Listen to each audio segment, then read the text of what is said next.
think people are getting softer. I think people are behind the screens more and they're not out there outside and getting hurt, walking barefooted, getting bit by little ants and things. The generation has grown up to where we want to protect everybody. And you know what? It can't be 100% protection. Yes, we don't want our kids and family members to fall down and get hurt, but that's just part of life. And I know I raised my daughter to fall down, get hurt, get stumbled, but I think we're wanting to protect everybody and have a perfect type of a person. But I think that if you can introduce kids and people just that it's normal to fall down and to fail and not to always have pillows around them in case they get hurt. Are you ready to make a change, but you just feel stuck? Are you trying to overcome something traumatic, but you just don't know where to start? In this episode, I talk with Jason Pike, a trauma recovery expert who specialises in helping people take charge of their lives and create meaningful change. We discuss easy-to-implement strategies that you can use to start making positive changes today. Welcome to Move Your Mind, where we uncover why you are holding yourself back from getting the life you want and what to do about it. With the help from high-achieving guests and experts in behavioural science, personal development, and the health and wellness space. Join us if you're ready to move out of your own way toward your ideal self. I'm your host, Nick Brax, and I've been working in the health and wellness space for the last 15 years, helping people find direction and gain the courage to take control of their life. My mission is simple: to help you learn everything that I wish I knew, so you can become your ideal self. Lacking guidance, I spent the majority of my youth feeling lost and disempowered, which led to depression, anxiety, low self-esteem, and substance abuse. Looking back, I didn't have the vocabulary to communicate what I was experiencing. And as a man, I didn't resonate with the emotional language used in traditional therapy. I didn't need to talk about my feelings. I needed tangible solutions to guide me toward building a life I was proud of. If you can relate, then this podcast is for you. In this episode, we discuss how to take immediate steps to reclaim your life after facing trauma. If you're ready to take action and build a stronger mindset, then keep listening. Jason, so great to meet you, mate. Hey, it's great to meet you. Yeah, I feel very excited to have you on here, and I've read a bit about your story, but I can't wait to find out firsthand, about some of the lessons you've learned and things you've been through, and really excited to have the conversation. So, I've got a lot of stories. I can pretty much bark up any tree you want me to. Great. Well, I'll have to be selective with the time to try and squeeze the best ones out of you. But I think what we might do to jump in is just if you can give a background on yourself and how you came to be where you are now. Yeah, so my entire life was in the United States Army. I joined when I was 17 years old. I was not even out of high school. I was a junior in high school because I had failed the first grade. I have an intellectual or an academic problem of just getting things done, and that was identified when I was 7 years old. So academics were out of the question, even though I do got 3 college degrees. I did eventually do 31 years in the United States military. I went through a lot of ups and downs. Yes, I was a little different, I don't know if it was dyslexia. I don't know if it was autism. I don't know what it was, but I did survive. I did make it up the ranks to a senior level of a lieutenant colonel, which would be a senior manager in the military or in the Army. So I have been through I've got over 30 awards and badges. I have one bachelor's degree, 2 master's degrees. Reading and writing are my worst subjects, even though I have produced 2 books. One is a best-selling book, and I'm working on a 3rd book, but that is my worst subject, but I continue to work on that. I do have help, and I also got some money, too. So that's kind of where I'm coming from, a place of disadvantage, a place of where you never really, it was proven on paper that I wouldn't amount to anything, and it was anecdotal through friends and family that this guy's going to have a hard time. And yes, I did have a hard time, but I kept on going. And like that little engine that could, that little train that you read about when you're a kid, that little engine that could. I was exactly that type of engine. 5'8", nothing to puny, small, some physical problems, some intellectual problems. But I worked on everything as best as I could. And kind of, I don't know if you've seen the movie Forrest Gump, kind of like a Forrest Gump. Forrest Gump was from the South. I'm from the South. Forrest Gump had an intellectual problem. I have one. Forrest Gump also had a knee problem when he was growing up, and I did too. So a lot of Oh, similarities there. So that kind of gives you a little bit of introduction into the story. Yeah. wow. I mean, I don't even know where to begin with that. There's so many things just in that 2 minute sort of preamble you've given me there. But that, I mean, I think a lot of the people that actually end up having the biggest impact in life do have limitations early on, like you're saying. And I think it's because, you think differently and the system is not set up to accommodate to that or understand it. And I mean, the crazy thing is you're saying there that you were told that, academia wasn't for you. You had all these things against you, yet now you've got masters and degrees, plus you've had this whole other career. You've actually done more academically than most people that just go down that path. It's kind of crazy. Exactly. That's exactly what it is. Pain and fail. So the only advantage, if you want to think of an advantage that I got, is pain and failure were introduced to me as a kid, and I just thought that was normal. So maybe I had more resiliency built up in me as a child compared to others. That's the only thing I think I might have an advantage of. Yeah. And it's a big thing. And I think I'm interested on your take in this. I mean, obviously, resilience has always been important, but I feel like it's more important than ever in this day and age because we're sort of taught now to get a quick fix, to not really commit to anything. I think men really struggle with their identity and they struggle with finding their purpose, their sense of self. So I think, and similar to me, I struggled in school. I was normally just playing up and I was very athletic and always needed to be physically doing something and was diagnosed with ADHD and a whole lot of things. But really, the biggest lessons and the things that got me to where I am were nothing that I could be taught in school. It was falling flat on my face and failing time and time again and learning from it. Do you think in this day and age, resilience is something that we need more of? Yes, I do. I think people are getting softer now. Maybe it could be the technology. Maybe it could be we had the COVID fiasco and all that. I don't know. I think people are behind the screens more and they're not out there outside and getting hurt, walking barefooted, getting bit by little ants and things. The generation has grown up to where we want to protect everybody. And you know what? It can't be 100% protection. Yes, we don't want our kids and family members to fall down and get hurt, but that's just part of life. And I know I raised my daughter to fall down, get hurt, get stumbled, but I think we're wanting to protect everybody and have a perfect type of a person. But I think that if you can introduce kids and people just that it's normal to fall down and to fail and not to always have pillows around them in case they get hurt.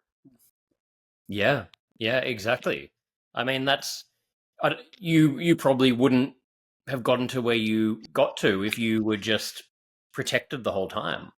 No, we were just, you go out, get the hell out of here. We got into trouble. We had to figure out our own way out of trouble as kids, and we come back in, and mother and father were disciplinarians. You don't think you figure things out at the lowest level. The kids figure things out, how we're going to hide stuff. We did something bad. We know it's bad, but we have to, so we got into trouble. They just let us go. They just go out there and just do what you got to do, come back to eat. And there was no screen time. There was no internet. There was just running around out in the woods, making our own little adventures and things of that nature. Yeah, yeah. So you said you entered the military at 17, is that right? I was a junior in high school. I was at 17. I was in high school. I joined the reserves. That's a weekend warrior, 1 week in a month, 2 weeks a year, pretty much not doing much except, drinking beer on the weekends and just shooting rifles. As a matter of fact, we did that. We shot rounds and bombs off while we were drinking. It was, it was in less than it was a less than best organization. Reserves, it was National Guard. They used to call that the Nasty Girls, is what they used to call it. And but I eventually, well, I had to go through basic training, and I went through a level of hell. I don't know if you've seen the movie Full Metal Jacket. That was exactly the setup. It was even though that was the Marines, I was in the Army. It was a very hellacious experience for me. I was one of the worst privates. I was not able to drink the water that was coming out of that fire hose so fast. And they sent me to a criminal correctional facility to either break me or to make me, because I just wasn't getting it. Mm. But I survived it. I came out with a level of self confidence that I didn't ever have. At the age of 18 now, I'm going into my senior high school. I'm a soldier, and I'm a soldier in high school. In the senior year, skinhead. Everybody else has bushy head. I had a skinhead because they skinned our heads, and I had I had a hell of a self confidence. I decided at that point, I don't care what the authority or the elders and the people and the experts say about college. I think I'm going to college. And guess what? I think I'm going to become a leader in the military. I started to think, and I also got my first girlfriend. I broke my virginity then too. So things were moving up after basic training. Things were going very, very, very good. And so I said, you know what? There might be something to this Army I might want to stick with, and I pretty much stuck with it. And I went through ROTC program and got my degree. I was on the slow end, not the fast end. I was going on the 5-year plan. Wasn't anything technical. It was an education, but I kept doing that little climbing the engine that little could, just kept going. I went to tutors. I got special help. I had to seek other assistances, things, but I did graduate college, and I did ROTC as well. Yeah. Yeah, wow. So was that the first time that you sort of felt like you belonged somewhere, you had a sense of identity? Is that why you stuck to it? I guess you're saying in school, growing up, you didn't feel like you had that. Is that what it initially gave you and kept you going? I felt like it was a niche. It was a place that I could probably go into, maybe an organization that I could fit into. Because I initially went through hell with it. I was validated as a soldier. I was validated. I was given my degree, my certificate. This is who you are. You're a soldier. I felt like a soldier. I felt stronger. Uh, Positive things occurred from that, and I said, well, you know what? I think I'm going to stay in this and possibly go into it full time later on. I felt that I could become a leader in the military. I saw other leaders, and I thought, I can get a degree. I can also be a leader. I think I can do I think I can do better. I started looking around and seeing how the organization worked. And I learned how to, from an early age, I learned how to go into the system and work with the system, the U.S. Army, the military, which is a huge bureaucracy. And I did pretty well. I'm not saying I was perfect, but I did overall pretty good. Moving up the ladder, getting the degree, getting the commission, the officership, and being a leader. I was better at being a leader than I was changing the light bulb. Don't tell me to do something. If I change the light bulb here, I might electrocute myself, or I'm better at leading and managing people than I was actually doing things, because I do have a diagnosed learning disability from Emory University. So I found my niche, and I started to exploit it and to work that niche. I love that example because I mean, it's kind of it really sort of distills a lot of information to people where we look up to leaders. We want to be a leader. They're the people that we actually learn from and that are so important. And your disability that you have has actually been a superpower for you and meant that was your area, your niche. And I think it's a message that we all need to understand because no one's good at everything. And I think when we're trying to do things, and especially again in this day and age when we just compare to other people and we can tell ourselves that there's something innately wrong with us and lose our self-esteem because we are struggling in certain areas, but we might just not have found the right fit for ourselves yet. Yeah, and exactly. I mean, I was very compassionate with people. I came from the bottom. I could identify with the lowest. I could identify with the lowest soldier. Matter of fact, I had more compassion for someone who was ostracized than the others, than the popular people. And I had a walk. I had a talk. They knew I came from the bottom just by looking at me, by my walk and my talk. They knew that I had rose up the ranks. So therefore, the sergeants, the junior leaders, had a good respect for me because they knew I'd been there and done it in some form or fashion. And I never thought I was better than anybody, even though I got my college degrees and even though I rose up the ranks. I was always from a humble. I always felt very I never was cocky as far as like as far I'm a captain now. I'm a major. I'm this because in my mind I'm thinking, wow, I'm very blessed to even be here. I shouldn't even be here probably, but I am here and I'm happy to be here. And I thought at any moment it could be taken away from me from either my own screw ups or whatever it might be. So I was very thankful. I had defied the odds at an early age. I know the soldier against all odds, but I defied many things, and I thought, this is a blessing or it's luck, and I want to keep on doing what I'm doing, defying the odds. If you're looking to make a change, to lose weight, to get toned, to gain self-confidence, all in just 24 minutes a day, then go no further. You can check out the Move Your Mind community by going to nickbrax.start.page. Yeah. What were the hardest things about being in the military, and what were the most positive things about it? The hardest thing was just understanding all of the instructions at a very fast. I'm a slow person. I'm a slow processor of information. But you've probably seen in movies where when you go from civilian to soldier, you've got to process information quickly. This, acronyms, do this, do that, do that. And you've got to understand things because they're trying to break you from a civilian and make you a soldier. That was very difficult for me. That was the hardest part. Matter of fact, I went to a criminal correctional facility where they wanted to break me out. They wanted to break me out of the military, but I stayed. I made big rocks into small rocks in that facility, and I went through obstacle courses just to graduate from basic training. I went through a different level of hell than most people did because I was one of the lowest performing privates because of the water. The water was just coming out so fast, but I eventually made it. That was probably my most difficult. Once I made that, that built up my self confidence, and I felt that I could do a whole lot more. So that was my most difficult initially, and I forgot your second question.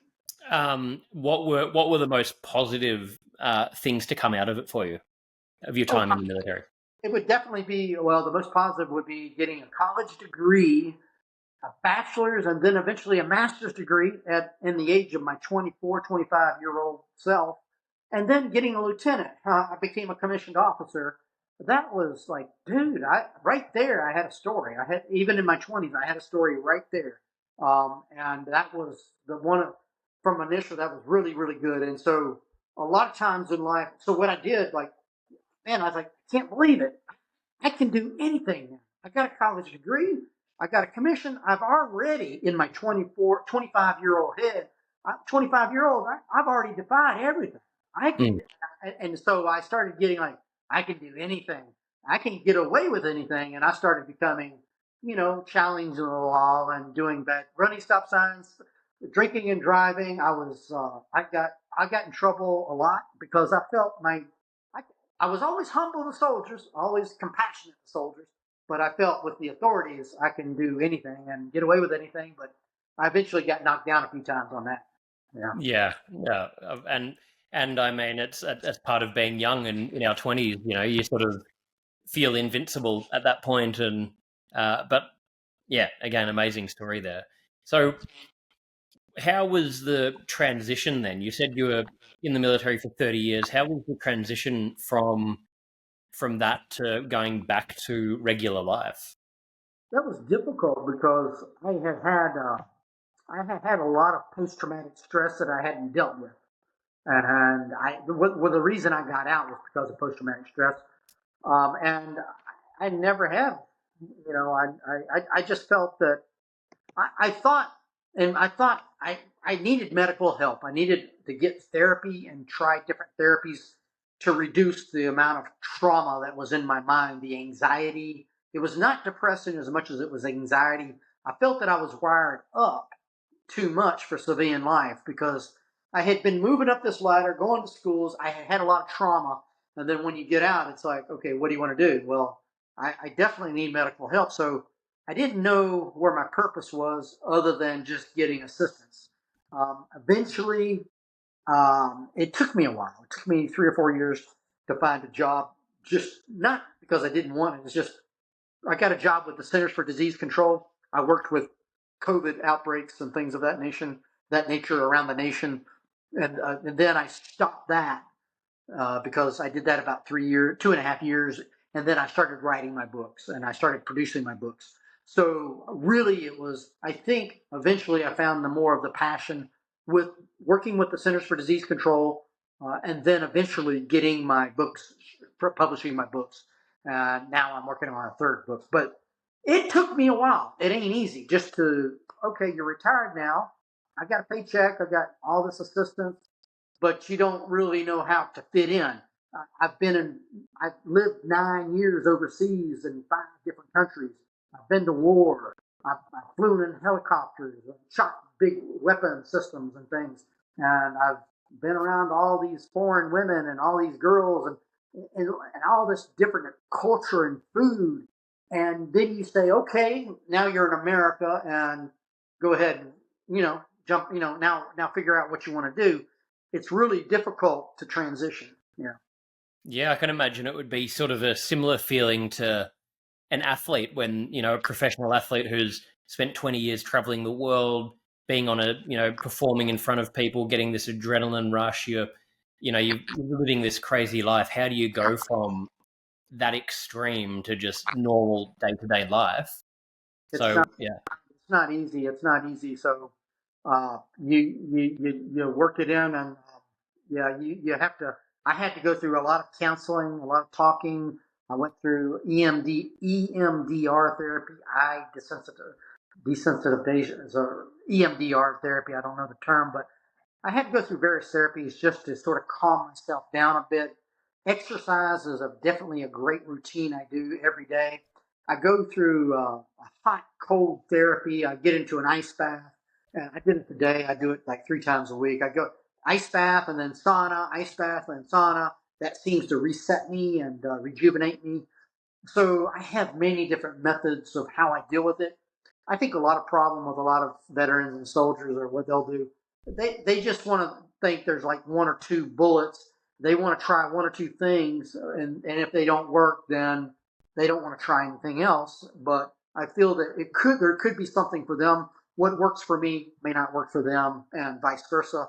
There's many tools in the toolbox for transitioning, for therapy, and I have mine, but I had to try many techniques out. Are you interested in joining a community of like-minded people who are on the same journey as you are? Even though you're the one that needs to do the work, you don't have to go it alone. You can find all of the information at nickbrax.start.page. Yeah, it's a really important message because, like you're saying there, if you're only willing to try one or two things and then give up, you're likely not going to be able to find the solution or something sustainable because it is different for everyone. There's so many things we can do. So, what for you was the biggest cause of the PTSD? I went through it was not war, even though I went to Afghanistan for 1 year and I did see combat and people get hurt and things of that nature. But, and the shirt I got on is from war, but it was not war, which really, what in the world? You would think it would be war, but that's what I have to tell people. No, it was not the war zone in Afghanistan. What it was I was thrown under the bus by my own organization. I was, when you're in high school, maybe you're a teenager, girls talk about each other or people put each other down. But I was a senior person when this happened. When I was thrown under the bus, another term would be called ghostlighting. So I was a senior person and I was not getting along with the people in the job at that point in time. I was located in South Korea. I had been there 2 different times. I was there a third time. I went there a third time, and I went to an organization with different, I was still in the Army, of course. I was a senior person. I recently promoted, but I just didn't get along with the power play and the politics of that organization at that point in time. I disagreed with my job, more of a professional disagreement, and I just didn't get along. I wasn't fitting in the niche. I wasn't fitting in the club. Mm. I do describe my differences. I'm pretty open with my differences of things. Most of the time I got along or I found a niche. I couldn't find it in this little niche.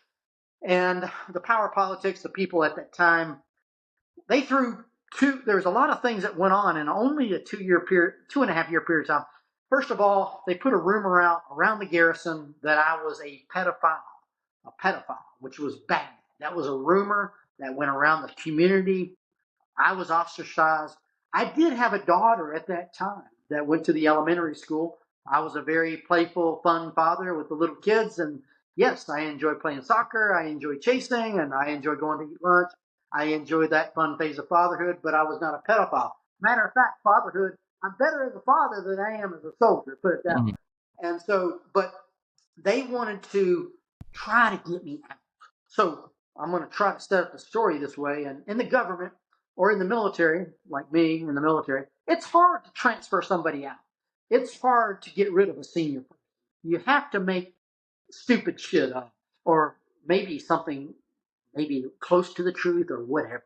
You have to make stuff up to get people out, or to, I mean, it's just the way it is. You can't fire them. You can give them a bad advice. So what it was, so once the pedophile charges, it wasn't even a charge, it was a rumor. Once that went around, I felt shame and guilt, whatever. I didn't do anything. I was like, hey, what are you doing?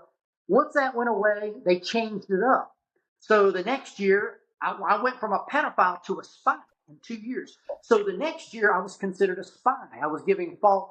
This was more formal. This was more serious. We had criminal investigation division that was involved. We had military intelligence that was involved of the U.S. Army on this charge.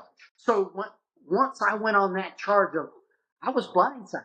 I thought I was going to face charges of pedophile, but it was not. There was no discussion of pedophile. It was completely about subversion and espionage against the U.S. government. I'm thinking, what the hell? I was like, all right, so no, I haven't done anything. You want a lawyer? Yes, I want a lawyer. I went and got a lawyer, and it didn't go to court. They looked, they investigated, they monitored my activities. There was nothing there, and that went away too. So I went from a pedophile to a spy.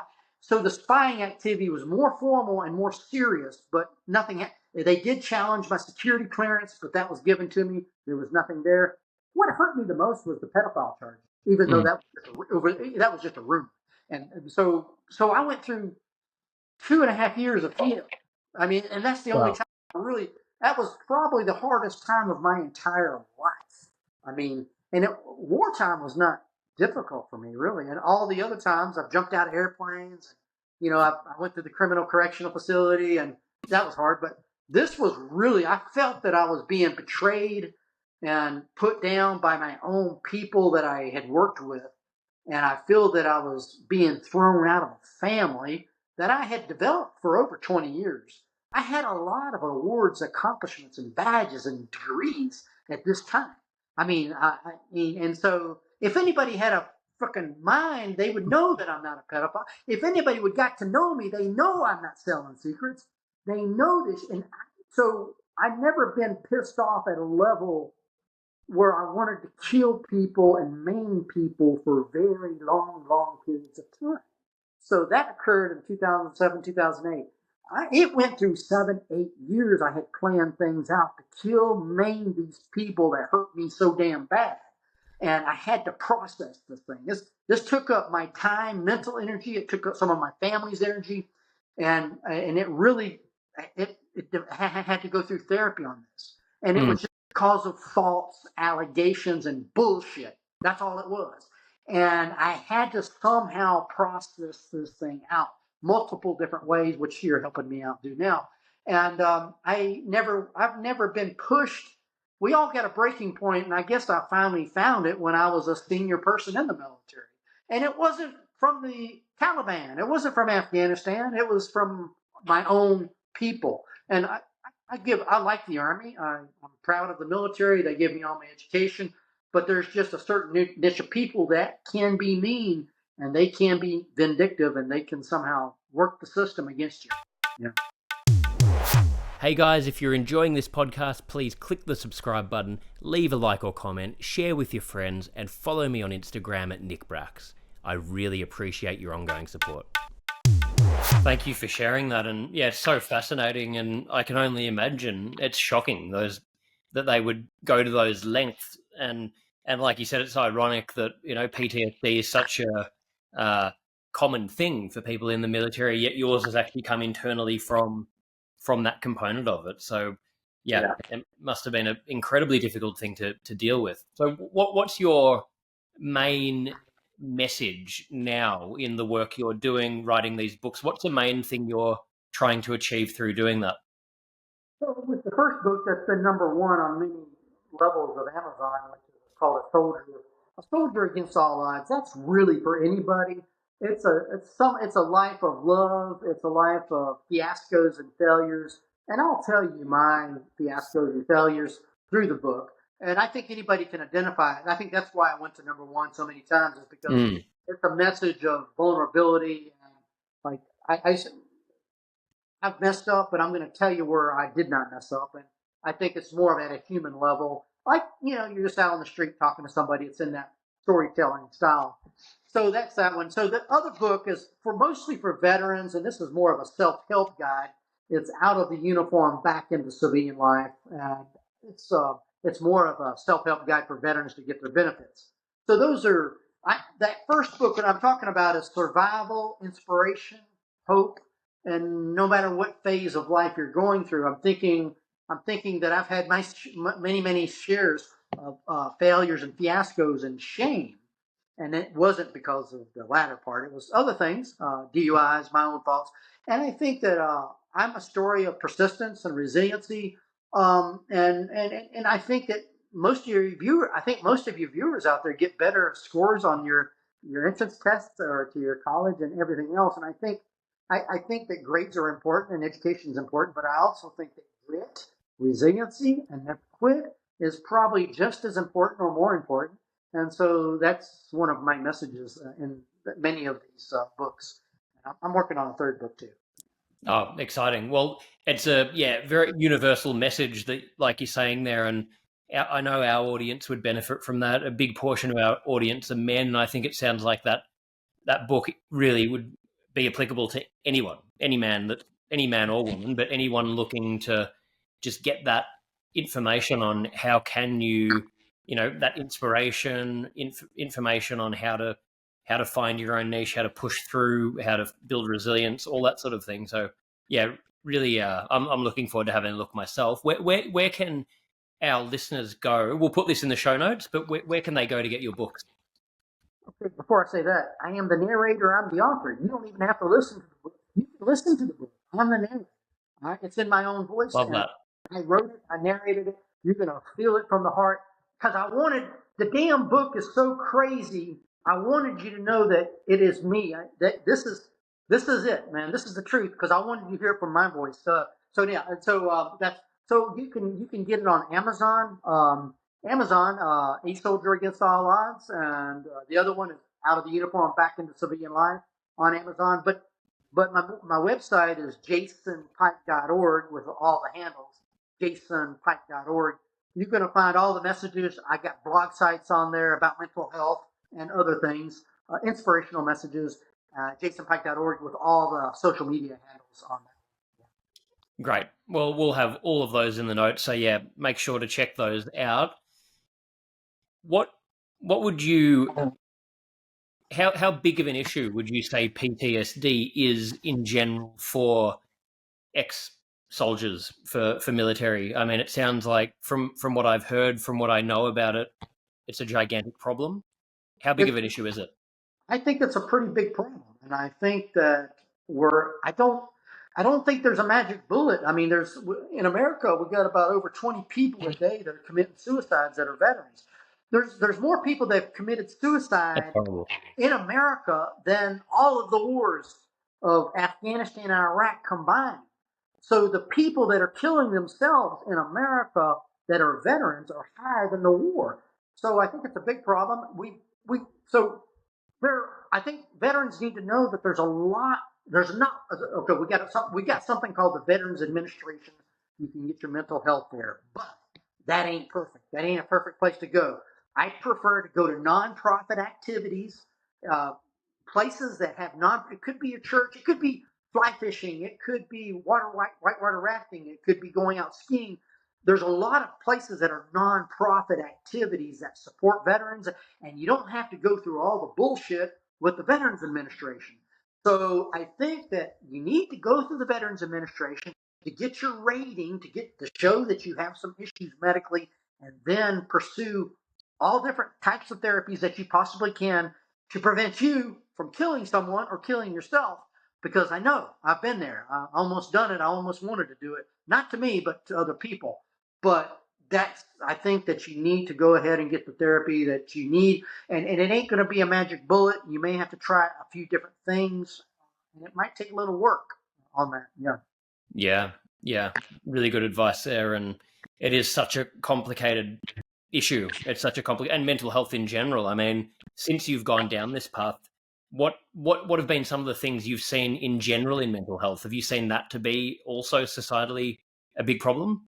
Well, it seems like right now society seems to be changing a bit compared. I got out 10 years ago, and Yeah. mental health was on the forefront. It's being pinged and pinged and pinged. Here in America, we're pinging it everywhere. You're hearing it everywhere. Mental health, mental health. I don't think that it's considered a shame as much. Only if you want it to be a shame, but it's out there. You've got people out there like me, many people that are seniors saying they've got mental health problems and they're working with them, leading by example. And there's many, many others. And I think that it's coming. The stigma's coming down. I think there's stigma still. I still think there's stigma there. Yeah. Because you know what? How can I get a job? How can I? I think if you've got mental health problems and it's verified, I think you might have higher priority for a job if it's written down in the Veterans Administration. You're considered a disabled veteran; they might give you a better job. But and you know what? I think it's just better to get it's health. Just get healthy. You don't want to do anything stupid. And there's a lot of veterans out there that do a lot of things that either hurt people or get themselves harmed. And I think that everybody is pushing. I find the organizations are pushing this more, more, and more. So I think the stigma is coming down. That's positive. That's really positive. What would you say to anyone listening that is just stuck in life, is in a position, felt like you felt when you were a kid, and a feeling like they don't know where they fit?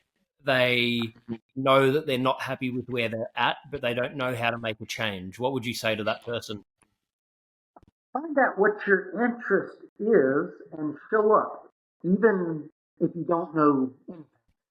So you don't know what you might do, but let's just say you like a particular activity, and you might want to pursue a particular activity or an organization, and you don't know what to do. I'd say just show up at the organization and be interested. Show up at the right place, right time, with the right attitude, and you don't have to know anything.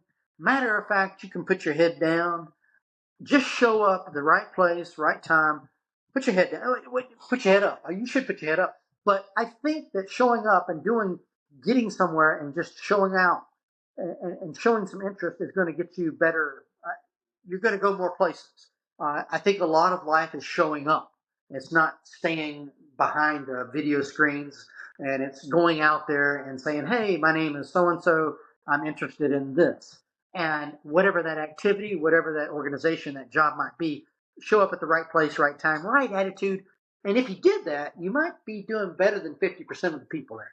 Yeah. That's really great advice, and by showing up, it doesn't mean you're necessarily going to straight away find the right thing, but if you show up, that normally eventually leads to the right thing. And like you're saying there, we can't find that if we just sit behind a screen and lock ourselves in our house. Like, we need to be out there, putting ourselves out of our comfort zone. Yeah, definitely get out of the comfort zone, which, I mean, I'm on a podcast, and you might think I talked good on this podcast a year and a half ago, but I did not. I was very uncomfortable on the podcast, but now I'm very comfortable. So at the age of 57, I learned podcasting skills a little bit just by trial and error. So, you know what? You don't really know what you don't know, and you just keep on trying. And it's like a gate. I've been there to the gate. The gate's closed. The gate don't move. Well, you go to a different angle of the gate. You keep trying and trying, and if and eventually something will open up. Yeah. Yeah, that's a really good example as well, because I guess people can talk us out of doing things. And, I love what you said there with you seem so confident now. I'd be like, how on earth were you not comfortable doing this only a year and a half ago? I had the same thing when I first got into acting, public speaking. I was incredibly shy, and I had everyone telling me, no, you can't do that. That's not for you. And I had all these stories in my head, but as soon as you actually go and do something, once you do it enough, you realize, hang on, I actually can do anything.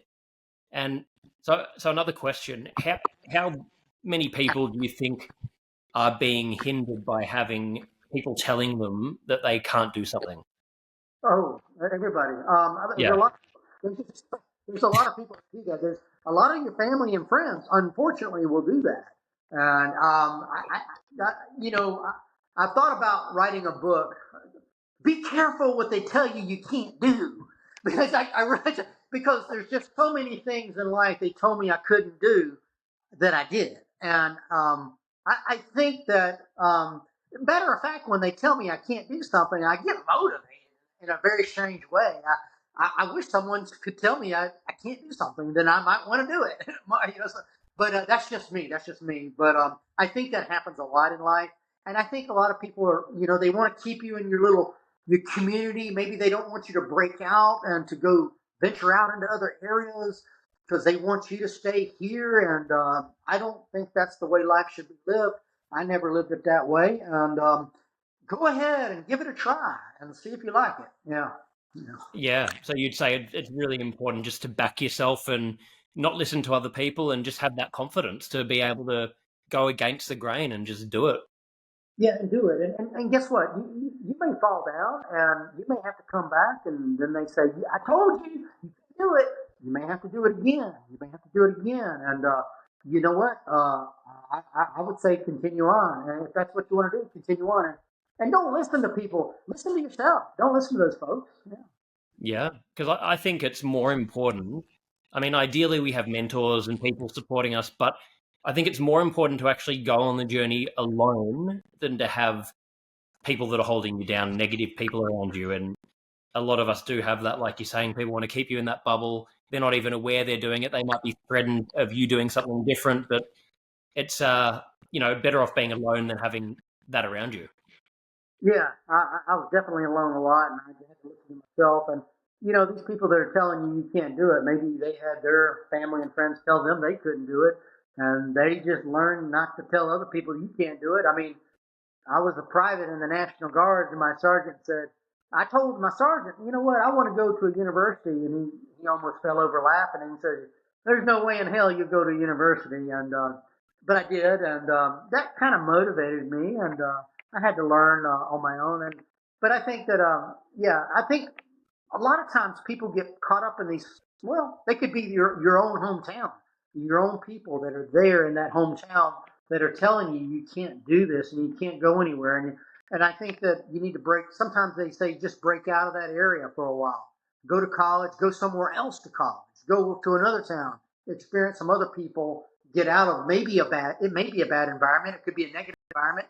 And then you come back in and say, hey, and so, but you don't have to come back, but you can come back, and they might think of you a little differently. And but hey, I've seen that. I've seen that, and I've seen that. Yeah. That's a great way to, yeah, I think for anyone, even if we're like, wherever we've come from, it's our comfort zone. We've got sort of, it's very hard to break those patterns. I found that by leaving Australia, moving to New York. At the beginning, it was terrifying because no support system, but that's where the huge growth came from, because you're sitting there and you're thinking, hang on, I'm struggling, but I don't have my parents to lean on. I don't have this. I don't have that. I've got to work it out myself. And you've really got to look yourself in the mirror and think, what do I actually want? Who am I? How am I going to get through this? You got to problem solve, and you find who you are. And then when you develop that, like you're saying, then you can go to that environment if you want to, but it's very hard to do that if you don't break out of the environment. Yes, I did that as well. My first tour was in South Korea, and I went to South Korea at the age of 27, and different language, different food. I don't know anybody. I'm in, and so yes, and so, but I kind of, I don't know. For me, I enjoyed it. I really enjoyed living in foreign countries, Mm. and different foods, and trying to figure ways out. I became creative. It's still I don't have the intellectual ability that I described as far as reading and writing and doing good tests, doing good on tests, but my creative ability and problem solving ability was exploited when I was overseas in these foreign countries, and I enjoyed it very much. And I actually felt more a part of society because they didn't look at me with. They just looked at me as an American, which don't speak English. They don't. I don't speak their language, and they accepted me, and I felt more accepted in many of these foreign countries than I did in America, if you can believe that or not.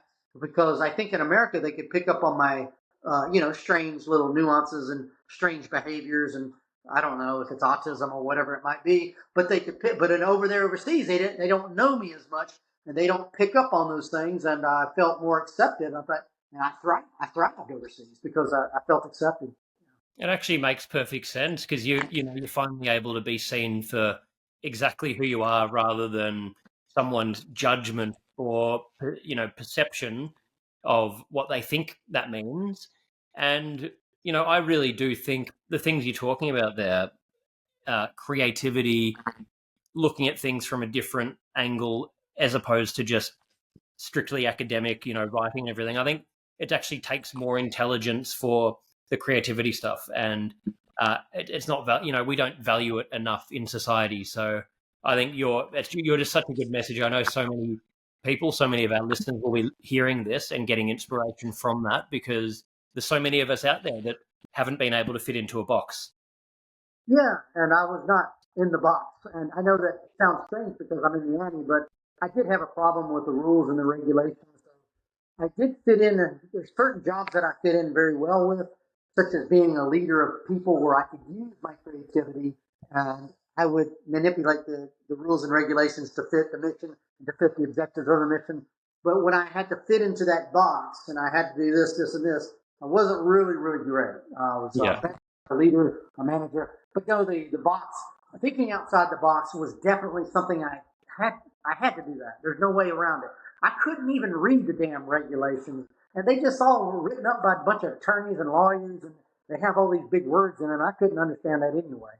So I had to think a different route. I was made to think a different route. I was an outside the box thinker. I was a little bit of a rogue. I was a little bit of a character, but that's just who I was, and I got into trouble. But a lot of it was my fault, but a lot of it was not my fault. But I had to work through things my own way, and it may not have been the Army way, but it was my way. And whatever accomplished the mission, whatever I got to with the job, I did. I was successful. But I had rough times along the way, which makes the story very interesting. Absolutely, absolutely.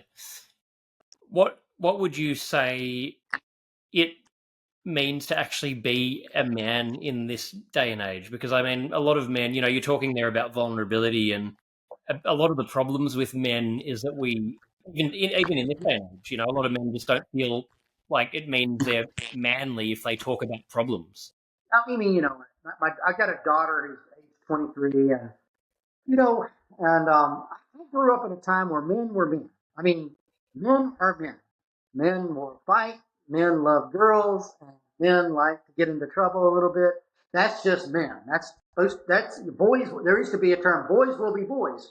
And now I'm thinking, I see these guys who are like, a little bit, I don't know, they're sympathetic. I mean, that's okay to be simp. They call him simp. So my daughter says, he's a simp. He's a simp. He's like come on, I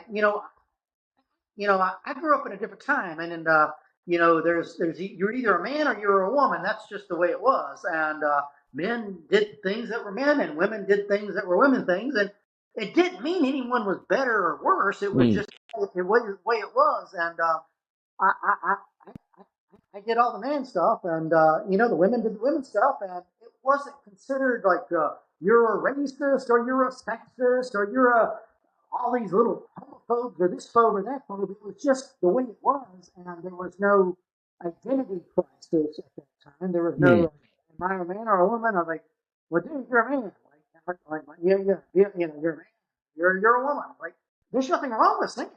I mean, you're either one or the other. And so, but I grew up differently, and a lot of this stuff looks sort of, I know what you're talking about, and I see it. It looks alien to me. It looks like it sounds alien, kind of like it's been mysterious to me. It doesn't seem normal from where I came. Yeah, absolutely. Well, I've loved everything you're talking about here. You've shared so much. We finish every episode with 5 closing questions. So whatever comes to mind for these ones. Okay, sure.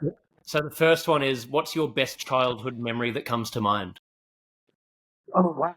Just running through the creeks and the woods and playing with my friends outside. I think of that all the time. Just being outside and playing games, playing Army and just getting into trouble. Yeah. Love it. Love that. What do you think's currently the biggest burden on mental health in society? Well, we still got a stigma we got to keep bucking up against. There's that stigma we talked about. And I think we're doing a good job, and we just got to keep on hounding it. And these damn suicides that keep occurring, I think we got to keep plugging and getting options out there that we've been talking about with that mental health. And I think that that will continue. Unfortunately, it's going to continue to be a struggle, but we just got to keep on trying on that. Yeah. What's your personal definition of happiness? Oh, happiness is just being comfortable with who you are as a person. So I am this, I am that. I don't wear the best of clothes, and I walk around like maybe a monkey does with my arm. And so somebody might call me a Neanderthal or stuff like that, but my truck is a little bit dirty and got stains, coffee stains and stuff like that everywhere. But that's who I am, man. It's like I'm comfortable with who I am, just being comfortable with who you are. Yeah. I think that's a great answer. It's so true. What do you do to look after your mental health and well-being on a regular basis? Work out every day. Crazy. I work out. The more I work out, the better I am, and it's usually up to an hour. And I don't have an agenda. I do what I feel. I'll walk into a gym, or I'll walk outside, and I'll say, today I'm going to do wind sprints. Yeah, I do wind sprints at 58 years old. Or today I'm just going to walk my dog and chill out. Or today I'm going to go pump some iron. And so I'll just wake up and I'll say, what do I feel like doing? But I gotta do something every day physically. Yeah. I love that. Yeah, and same with me. I mean, I've trained my whole life. I think exercise is the single most important thing we can do that's accessible to everyone for our health, for our mental health. It makes such a difference. It's, we all know that, but like not enough people do it. So I think that's very important. Yep. So final question, what are you most proud of? I'm most proud of my accomplishments of my college degrees. We talked about the academics, the masters and the bachelors. And of course, Lieutenant Colonel, retired Lieutenant Colonel. I don't wear the rank. I like the money though, but I don't wear the rank. But that's what I'm most happy about. Yeah, accomplishments. Well, mate, you've done a huge amount. It's an inspiring story. So thank you for making the time. I'm sure our listeners will get a huge amount out of this. Really appreciate it. Love connecting with you, and hopefully we can stay in touch. Sure will. Thank you, Nick. Appreciate it. Thank you, Jason Pike, for joining me today and offering your insights. And thank you for listening. I'd love to hear your thoughts on the episode and any suggestions for topics you'd like to hear about. Feel free to leave a comment or send a DM. Your feedback is always appreciated. Please don't forget to click the subscribe button, leave a like or comment, share with your friends, and follow me on Instagram. It really makes a difference. Thank you so much.